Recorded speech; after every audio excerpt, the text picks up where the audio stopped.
Salam sejahtera, terima kasih karena bersama dengan saya di Nazilin Unity Channel. Kita ucapkan tahniah syabas kepada SPRM dan juga kita ucapkan terima kasih kepada Datuk Seri Anwar Ibrahim, Perdana Menteri Malaysia, kerana benar-benar menyatakan, benar-benar melaksanakan apa yang dia kata, iaitu memerangi rasuah sehabis-habisnya. Anwar Ibrahim kata perang rasuah akan dibuat habis-habisan.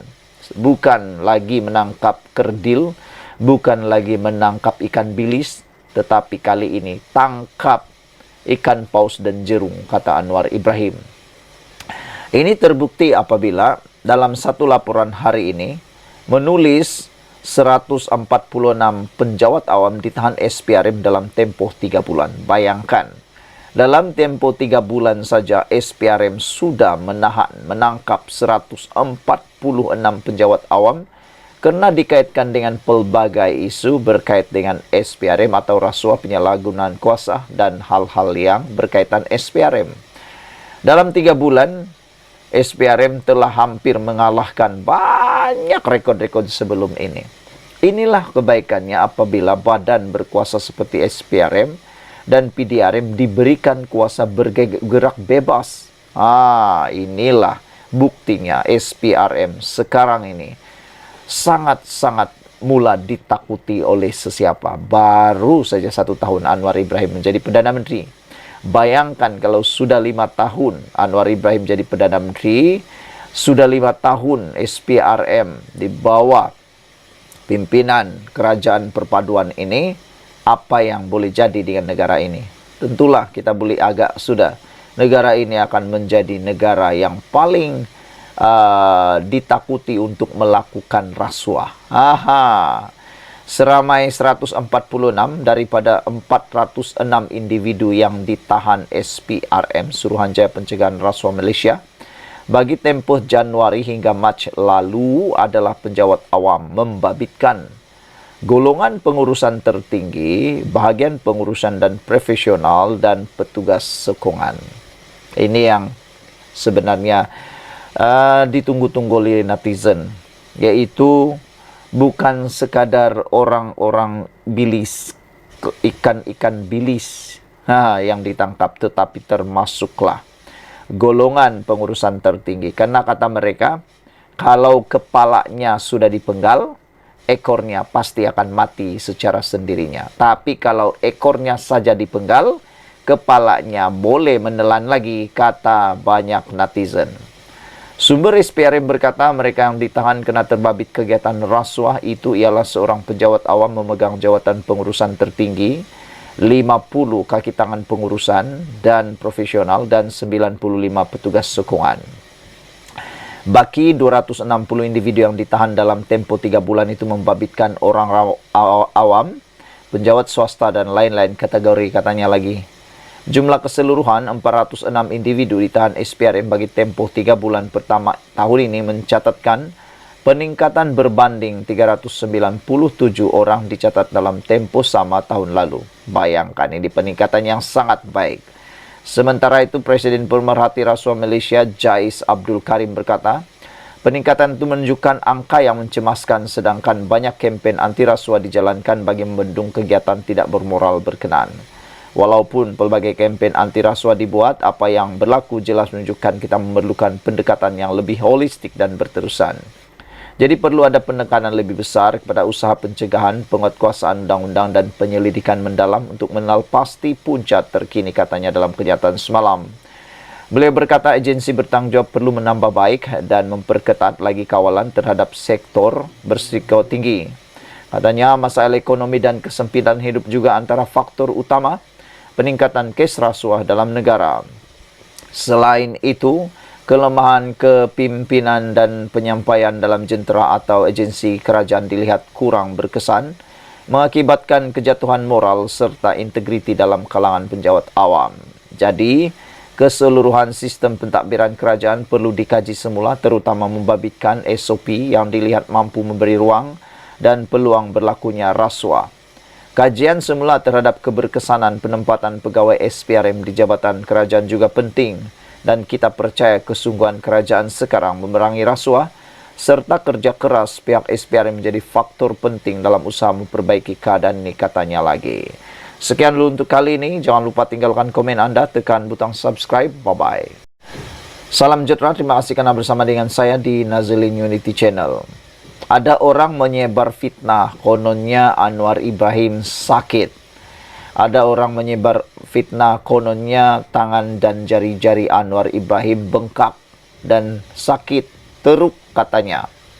Ada orang juga yang cuba menghina Anwar Ibrahim apabila Anwar Ibrahim mengenakan cermin mata hitam baru-baru ini tanpa usul periksa daripada hater Anwar. Mereka kata Anwar Ibrahim dah sakit teruk. Rupa-rupanya Anwar Ibrahim mengalami alergi di kedua belah mata beliau. Anda harus tahu, alergi mata ni siapapun boleh kena, termasuk Anda yang hater Anwar Ibrahim. Kalau Anda kena dengan alergi mata berair, mata merah, rasa-rasanya nanti Anda bagaimana? Mengenakan spek mata hitam ke tak? Jadi sebelum nak menghina orang, coba lihat cermin dulu, siapa lebih hina. Akhirnya hari ini, pihak yang persoal kesihatan Perdana Menteri hanya mahu sebar fitnah Anwar Ibrahim sehingga ke hari ini sehat walafiat. Kesana ke sini untuk membangunkan Malaysia. Yang hairannya Anwar Ibrahim ni macam tak pandai penat. Sekejap di utara, sekejap di timur, sekejap di selatan, sekejap lagi di barat. Tidak pernah kita lihat beliau berehat. Lainlah pemimpin-pemimpin yang lain. Sikasik nak bercuti, nak mohon pasport untuk bercuti ke luar negara. Padahal kononnya menggalakkan supaya bercuti di dalam negara. Tapi nak pula pasport untuk bercuti di luar negara. Ada lagi pemimpin-pemimpin yang lain yang kerap tak datang ke persidangan parlimen. Kerap tak datang. Kita pun tak tahu apa masalahnya. Jangan-jangan kerana ada hal-hal yang lain. Tak apalah kalau memang dah sakit, itu kita redahkan sajalah, terima sajalah. Tapi perbuatan memfitnah Anwar Ibrahim dengan kesihatan yang dipersoalkan ini adalah satu perkara yang betul-betul kita kutuk sekutuk-kutuknya. Tahap kesihatan Perdana Menteri Datuk Seri Anwar Ibrahim yang juga Menteri Kewangan ketika ini berada dalam keadaan baik. Biarpun dipenuhi jadual padat sebagai pemimpin utama negara. Susulan itu, Setiausaha Politik Menteri Kewangan tersebut, iaitu Kamil Munim berkata, biarpun ada pihak mempersoalkan tahap kesihatan Perdana Menteri, ia tidak lebih sekadar naratif tidak berasas untuk tujuan menyebar fitnah. Sebagai antara individu yang dekat dengan Perdana Menteri, saya mengesahkan keadaan dan tahap kesihatan beliau jauh lebih baik daripada sebahagian kita. Meskipun diasak dengan jadual yang terlalu padat. Untuk sosok yang berumur 76 tahun seperti beliau, adalah biasa untuk kadangkala mengalami sedikit demam atau alahan, namun kecekalan semangat, ketangkasan dan kecerdasan beliau untuk bekerja terus mengampuh malah untuk kami yang berada di barisan staf serta yang jauh lebih muda ini untuk mengejar pace kepantasan kerjanya juga kadang-kadang tertinggal, katanya dalam kenyataan di Facebook hari ini. Kamil mengulas mengenai naratif fitnah yang cuba dilemparkan beberapa blogger pembangkang berkait tahap kesihatan Perdana Menteri. Mengulas lanjut, Kamil berkata, sungguh pun dilempar pelbagai fitnah, Anwar tidak berganjak daripada tekadnya untuk merubah negara. Dan perubahan itu satu proses yang mesti ditelan, meskipun memakan masa dan menerima kecaman. Beliau juga kesal dengan sikap beberapa pihak yang secara berterusan menyebar fitnah, terutama ketika umat Islam baru selesai menyambut Ramadan dan sedang meraihkan Aidilfitri. Namun, ruang suci itu terus dirempuh dengan hamburan politik yang berbaur fitnah dan rekayasa oleh beberapa watak yang kita sedia maklum mempunyai dendam yang tidak berkesudahan terhadap Perdana Menteri yang kini gigih mengemudi bahtera negara ke mercu lebih tinggi. Lebih parah, naratif longkang dan rendah akal ini dipanjangkan oleh sebilangan pendukung gerombolan yang mahu menegakkan Islam. Ini ternyata mendukacitakan. Tak kala Islam melarang dan mencegah umatnya dari sebarang unsur fitnah, serta Islam bertegas keras bahwa memfitnah mana-mana insan adalah umpama membunuh insan itu. Penegasan ini juga tidak sampai ke benak sebilangan mereka. Justru Kamil menggesa polis Diraja Malaysia PDRM bertindak terhadap pemfitnah dan memberi ruang sebebas mungkin kepada pengkritik yang jujur kerana hak demokratik tidak mencakup amalan memfitnah dan rekayasa. Sekian dulu untuk kali ini. Jangan lupa tinggalkan komen anda, tekan butang subscribe. Kita jumpa lagi. Bye-bye. Salam sejahtera. Terima kasih kerana bersama dengan saya di Nazilin Unity Channel. Akmal Saleh disiasat. Bukti kerajaan tak pilih kasih. Akmal Saleh baru-baru ini menimbulkan pelbagai kontroversi yang luar biasa, termasuklah isu boikot dan terkini menyelar menteri sebagai menteri yang bodoh. Anwar Ibrahim tidak mahu mengulas dan tidak mahu mengambil pening kepala tentang kenyataan tersebut.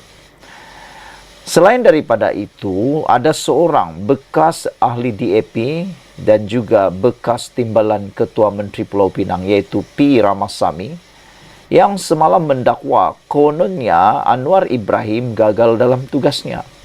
Tak tahulah kerana apa tiba-tiba P. Ramasamy mahu pula membuat kenyataan-kenyataan seperti ini. Antara lain, Ramasamy menuduh Anwar melakukan pendakwaan terpilih berhubung kes rasuah dan berkata Presiden PKR itu tidak mempunyai keberanian dan wawasan untuk mengawal ahli politik yang degil seperti Ketua Pemuda UMNO Dr. Muhammad Akmal Saleh. Namun demikian, dakwaan P. Ramasamy itu telah pun ditepis oleh ahli parlimen PKR dengan mengatakan bahawa Akmal Saleh sebenarnya sudah disiasat. Siapa kata Akmal Saleh tidak disiasat? Akmal Saleh disiasat oleh polis dan kita tahu semua itu. Itu menunjukkan bahawa kerajaan tak pilih kasih, kata ahli parlimen PKR ini. Jadi mungkinkah perkara itu sengaja dibuat-buat tak tahu atau memang tak tahu oleh P. Ramasamy? Ahli parlimen Petaling Jaya Lee Chian Chung memberitahu Malaysia Kini bahawa siasatan terhadap Akmal berhubung kontroversi kekemat di bawah Akta Hasutan dan Akta Komunikasi dan Multimedia menunjukkan bahawa tindakan sedang diambil. Hakikat bahawa Akmal sedang disiasat oleh polis adalah bukti bahawa Kerajaan Perpaduan telah mengambil pendirian tegas tanpa rasa takut atau pilih kasih. Kerajaan setakat ini mahir dalam meredahkan banyak isu agama dan kaum sebelum ini dan tidak diambil kesempatan oleh mereka yang ingin meraih modal politik dengan agenda perpecahan mereka, kata Lee. Ramasamy yang pernah menjadi pembela tegar Anwar digugurkan oleh DAP dan bertindak balas dengan membentuk URIMAI, sebuah pertubuhan hak asasi kaum India. Baru-baru ini dia berikrar untuk berkempen menentang Pakatan Harapan PH dalam pilihan raya kecil Kuala Kubu Baharu akan datang dan berusaha untuk membina hubungan dengan Gabungan Pembangkang Perikatan Nasional. Dalam kenyataannya semalam, dia berkata bahawa cara Anwar menangani isu itu lemah dan mempertikai janji pembaharuan dan perubahan oleh Perdana Menteri. Malaysia sedang menuju ke arah pembaharuan. Anda mungkin tidak bersetuju dengan langkah itu, tetapi tiada siapa termasuk Ramasamy akan mengatakan bahawa halat tuju itu salah. Kerajaan Perpaduan akan terus menyampaikan pakej pembaharuan yang tidak dapat dilakukan oleh blok politik lain, tambah Lee. Sementara itu, ahli parlimen Segamat R. Yunis Gawaran mengakui terdapat sedikit kekecewaan di kalangan penyokong PH berhubung agenda reformasi. Sebahagiannya dia betul bahawa orang mempunyai harapan yang sangat tinggi, katanya. Anwar saja tidak akan dapat menyelesaikannya, tetapi seluruh kabinet perlu berfungsi dan bekerja lebih keras, katanya lagi. Dia juga mencadangkan Ramasamy menyerahkan penghakiman kepada pengundi. Sentimen asas adalah berbeza dan saya fikir kita harus membiarkan rakyat membuat pertimbangan, kata Yunikiswaran. Sekian dulu untuk kali ini. Jangan lupa tinggalkan komen anda, tekan butang subscribe. Bye-bye. Salam sejahtera, terima kasih karena bersama dengan saya di Nazilin Unity Channel. Ini satu lagi pendedahan malang untuk Parti Bersatu dan khususnya untuk presiden mereka yaitu Muhyiddin Yassin. Ini apabila seorang ahli parlimen yaitu ahli parlimen Gua Musang dikatakan mengambil keputusan luar biasa yaitu enggan mengosongkan kerusi. Walaupun semalam dilaporkan bahawa Perikatan Nasional seakan-akan sudah mengangkat bendera putih apabila bersetuju untuk berunding soal peruntukan dengan kerajaan bersama dengan Timbalan Perdana Menteri Malaysia iaitu Fadillah Yusof dengan menyatakan bahawa mereka bersedia dengan apa juga syarat yang diberikan oleh kerajaan perpaduan. Selepas daripada perkara itu, ahli-ahli parlimen ini dijangka, dirasakan oleh beberapa oleh orang netizen mengatakan silap-silap mereka akan menarik sokongan semula dan menyokong semula kembali setia kepada Parti Bersatu kerana telah dapat peruntukan. Namun demikian, apa yang dijangka itu meleset sama sekali. Ini apabila ahli parlimen Gua Musang menyatakan beliau enggan kosongkan kerusi. Apabila baru-baru ini Razali iaitu pemimpin daripada Parti Bersatu menyatakan keahlian 7 wakil rakyat tergugur secara automatik, salah seorang daripada mereka sebelum ini telah juga mengatakan bahawa keahlian mereka belum lagi tergugur secara automatik. Kali ini ahli parlimen Gua Musang pula enggan mengosongkan kerusi. Ahli Parlimen Gua Musang, Muhammad Azizi Abu Naim menegaskan beliau tidak akan mengosongkan kerusinya seperti yang didesak Ketua Penerangan Parti Pribumi Bersatu Malaysia, Datuk Razali Idris. Beliau berkata, setakat ini tiada peruntukan undang-undang dan perlembagaan parti yang boleh menjatuhkan atau mengaitkan mereka supaya mengosongkan kerusi. Saudara-saudara sekalian, ada netizen yang berkata bahawa desakan untuk mereka meletakkan jawatan itu atau mengosongkan kerusi adalah desakan terdesak daripada Parti Bersatu. Hal ini kerana menurut netizen dan juga penganalisis politik bebas, mereka menyatakan sokongan kepada Anwar Ibrahim sebelum perlembagaan parti itu diubah ataupun dipindah. Kata mereka, mereka tidak terkena dengan undang-undang itu. Walau bagaimanapun, pindaan perlembagaan Parti Bersatu menyatakan sebaliknya, kata perlembagaan yang baru dipindah itu, mana-mana ahli politik atau ahli Parti Bersatu yang menyokong parti ataupun gabungan yang tidak secara en bloc akan secara automatik tergugur keahlian. Namun demikian, kata ahli parlimen yang telah menyatakan sokongan kepada Anwar Ibrahim, mereka belum dapat notis pemecatan. Apabila itu berlaku, kata beberapa orang penganalisis politik bebas, mereka kata, kalau 6 orang ahli parlimen termasuk seorang adun dari Selangor, kalau mereka dipecat, ada yang mengatakan bahawa mereka tidak akan terkesan oleh undang-undang anti lompat parti kerana mereka bukan lompat parti tapi dipecat. Jadi inilah yang menjadi tanda tanya besar kepada ramai netizen penganalisis politik. Kalau mereka dipecat, mungkin mereka tidak akan kehilangan kerusi. Tapi kalau mereka dinyatakan lompat parti, mereka akan kehilangan kerusi. Dan satu lagi, tentang keahlian 7 wakil rakyat tergugur, kata mereka itu kata Parti Bersatu. Tapi mahkamah belum tentu lagi, kata mereka. Silap-silap hari bulan, kata mereka lagi. Kes ini tak akan selesai sehinggalah PRU 16. Jadi kata mereka, tiadalah yang akan untung. Yang menang jadi abu, yang kalah jadi arang. Silap-silap hari bulan, 7 kerusi yang sedang menjadi hangat ini tidak akan kemana-mana sehinggalah PRU 16 akan datang. Sekian dulu untuk kali ini. Jangan lupa tinggalkan komen Anda, tekan butang subscribe. Kita jumpa lagi. Bye-bye. Salam sejahtera. Terima kasih karena bersama dengan saya di Nazilin Unity Channel. Akhirnya, saudara-saudara sekalian, identiti sebenar lelaki yang didakwa menghina agung kemarin kini dikenal pasti. Tapi sebelum itu, ingin saya bacakan kepada Anda apa sebenarnya yang ditulis oleh lelaki ini, pemilik akun Facebook ini, yang mengundang kemarahan tidak puas hati oleh ramai netizen apabila dia menulis perkara yang sangat dianggap menghina raja yang di-Pertuan Agong dan institusi diraja. Dalam hantaran beliau, sebelum saya teruskan dan menyatakan mendedahkan identiti lelaki ini sebenarnya yang dia tulis di dalam Facebook beliau.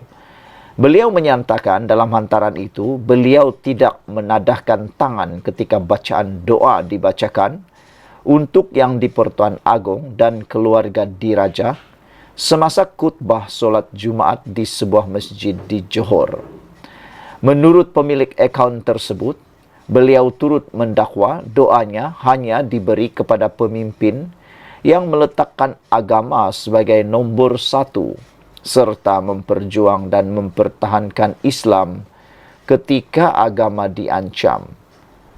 Superintenden Ketua Polis Daerah Sri Alam telah pun mengesahkan bahawa beliau, yaitu pemilik akaun Facebook ini, kini bakal disiasat mengikut Seksyen 4 dalam kurungan 1 Akta Hasutan 1948 serta Seksyen 233 Akta Komunikasi dan Multimedia. Saudara, sekarang kita dedahkan siapakah lelaki yang didakwa menghina agung dalam hantaran di Facebook itu. Lelaki itu adalah Hazri Yassin. Beliau akhirnya tampil memohon maaf pada Ahad atas hantaran beliau di Facebook tersebut, dengan mengatakan beliau hari ini mengatakan doa buat tuanku. Permohonan maaf ini diiringi dengan doa. Hari ini viral status saya, kata Hazri Yassin. Hari ini viral status saya berkaitan isu doa Sultan Agong. Jujur saya agak speechless, tak mampu berkata-kata katanya. Saya mohon maaf atas kekilafan saya. Penulisan saya itu adalah pandangan pribadi saya sendiri, kata Hazri. Sungguh memang langsung tak ada niat menghina institusi beraja. Cuma sekadar pandangan daripada diri sendiri, katanya. Apa-apapun, sekali lagi saya mohon maaf buat semua. Dan saya tidak menafikan doa untuk sesama Muslim itu sangat baik. Semoga Malaysia menjadi sebuah negara seperti yang disebut oleh Allah dalam sabda katanya. Insya Allah, kata beliau lagi. Dengan tambahan nota, insya Allah saya sentiasa bersedia untuk memberi kerjasama jika perlu. Dengan tanda petik, daulat tuanku. Ada netizen menjawab, menulis di dalam Facebook itu dengan komen, kata mereka, jangan baling batu sembunyi tangan. Sudah buat kenyataan, kata mereka, bertanggung jawablah. Ada juga yang kata terlanjur perahu, boleh ditarik, boleh diundur. Terlanjur kata, buruk padahnya. Kerana nila santan binasa, kerana mulut, lidah, badan binasa, kata mereka lagi. Identiti sebenar lelaki ini ialah dikenali sebagai Hazri Yassin yang didakwa menghina yang di-Pertuan Agong Sultan Ibrahim dalam Facebook miliknya, kini mencetuskan kemarahan orang ramai. Namun demikian, pada hari ini, hari Ahad, beliau telah tampil membuat permohonan maaf secara terbuka. Beliau berkata beliau tidak menyangka dan mengakui terkejut apabila tulisannya itu mendapat kritikan daripada netizen yang tidak berpuas hati dengan pandangan tersebut. Manalah ada netizen yang berpuas hati dengan pandangan begitu. Saya yakin siapapun netizen di Malaysia ini pasti tak puas hati dengan tindakan tersebut. Namun demikian, kata Hezri, dia memohon maaf atas kekilafan beliau. Beliau kata, beliau kilaf. Jujur saya agak speechless, tidak mampu berkata apa-apa. Saya mohon maaf atas kesilapan saya, katanya. Penulisan saya itu adalah pandangan pribadi saya, sungguh memang langsung tidak ada niat menghina institusi beraja, cuma sekadar pandangan diri sendiri, katanya lagi. Apapun, sekali lagi saya mohon maaf buat semua, saya tidak menafikan doa untuk sesama muslim itu sangat baik, tulisnya lagi. Beliau mendoakan semoga Malaysia menjadi sebuah negara yang aman, makmur, seperti yang disebutkan dalam Al-Quran. Semoga Malaysia menjadi sebuah negara yang disebut Allah dalam surah Al-As-Saba, kata beliau lagi. Sekian dulu untuk kali ini. Jangan lupa tinggalkan komen Anda, tekan butang subscribe. Saudara-saudara sekalian, tindakan itu bagi menggesa, satu laporan telah pun dibuat, dan tindakan itu bagi menggesa siasatan dibuat terhadap individu tersebut yang memuat naik entry dalam media sosialnya didakwa menghina Yang di-Pertuan Agong. Difahamkan sehingga tengah hari Ahad, laporan polis sudah dibuat pemuda UMNO dari bahagian Pasir Gudang, Parit Sulong, Pontian, Labis, Pagoh, dan Batu Pahat. Menurut hantaran yang dibuat, Hezri mendakwa dia enggan menadah tangan ketika doa untuk Yang di-Pertuan Agong dan keluarga semasa solat Jumat, kerana menurutnya tidak memperjuang dan mempertahan Islam ketika agama itu dikecam. Dakwanya lagi, Yang di-Pertuan Agong membiarkan rakyat Marhain mempertahankan Islam sehingga dikecam, diperli, dan ditertawakan. Sekian dulu untuk kali ini. Jangan lupa tinggalkan komen Anda, tekan butang subscribe. Kita jumpa lagi. Bye-bye. Selamat petang, salam sejahtera. Terima kasih karena bersama dengan saya di Nazlin Unity Channel. Semalam isu paling hangat ialah apabila Akmal Saleh menyelar Menteri Perumahan dan Kerajaan Tempatan, iaitu Engkermeng, dengan selaran Menteri Bodoh. Perkara itu kini menjadi tular, dan perkara itu kini menjadi satu polemik politik yang paling panas dan dijangkakan akan menjadi lebih hangat tidak lama lagi.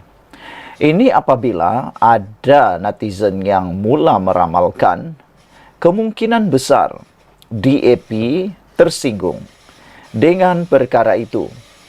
Dan apa yang menarik perhatian kita ialah Akmal Saleh merupakan ketua pemuda UMNO, dan UMNO adalah sebahagian parti yang terdapat dalam Kerajaan Perpaduan, dan Kerajaan Madani ini dipimpin oleh Anwar Ibrahim.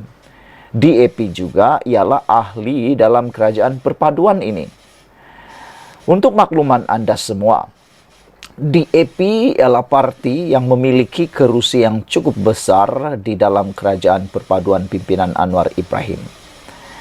Ada netizen kata, silap-silap hari bulan Anwar Ibrahim sudah berada di dalam keadaan yang disebut di luah mati ibu, ditelan mati ayah. Nak backup mana satu?